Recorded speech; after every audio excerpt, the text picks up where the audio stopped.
Magandang araw mga kaibigan. Ako si Tia Ann at welcome sa Dear Jaji, kung saan natin binibigyang boses ang iyong mga kwento ng pag-ibig, pagsubok at pananampalataya. Ngayong araw, isang liham ng inspirasyon at pananampalataya ang ating babasahin. Isang paalaala na sa gitna ng lahat ng pagsubok, laging may Diyos na gumagabay sa atin. Itong liham mula kay Lisa at ito ang kanyang kwento. Dear Chachi, ako po si Lisa, 25 taong gulang. Lumaki akong punong-puno ng pangarap. Pero habang tumatanda ako, mas naramdaman ko ang bigat ng mundo. Nakaranas ako ng maraming kabiguan sa trabaho, sa pamilya, at sa mga taong akala ko ay hindi ako iiwan. Dumating sa punto ng gabi-gabi akong umiiyak, nagtatanong sa Diyos, bakit ako, Panginoon? Bakit ang hirap ng buhay?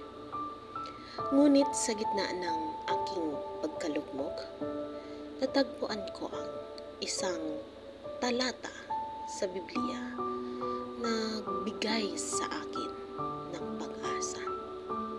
Jeremias 29:11. Ganito ang pagkasabi, sapagkat alam ko ang mga plano ko para sa iyo, sabi ng Panginoon, mga planong hindi ka mapapahamak, kundi mabibigyan ka ng kinabukasan at pag-asa. Jaji, niyakap ko ang mga pangakong ito. Unti-unti akong bumangon, kahit maliit ang mga tagumpay. Isang bagong trabaho, isang kaibigang handang makinig, o simpleng ngiti sa isang mahirap na araw. Lahat iyon ay biyaya ng Diyos.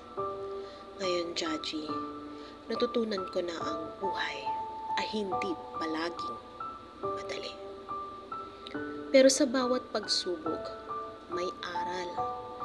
At sa bawat aral, may dahilan. Ang mga sugat ko noon ay naging patunay ng katatagan ko ngayon. Sa lahat ng nakikinig, kung nasa madilim kayong yugto ng buhay, kapit lang. Hindi man natin agad makita ang sagot, laging may plano ang Diyos at ang planong iyon ay puno ng pag-asa. Maraming salamat, Chachi, sa pagbibigay ng boses sa kwentong kong ito. Sana kahit isang puso lang ang maantig sa liham ko ito. Sapat na. Lubos na gumagalang, Lisa. Lisa, salamat sa napakagandang kwento mo. Ang talatang ibinahagi mo ay paalala sa ating lahat. Ano man ang pinagdaanan natin ngayon, may liwanag na naghihintay sa dulo ng landas.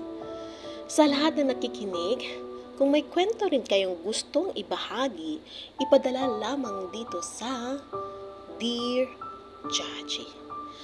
Tandaan, sa bawat pagsubok, may tagumpay. Sa bawat dasal, may kasagutan.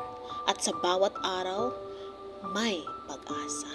Hanggang sa susunod nating kwento, ito si Tia Ann sa Dear Jaji. Lagi kayong iingatan ng may kapal.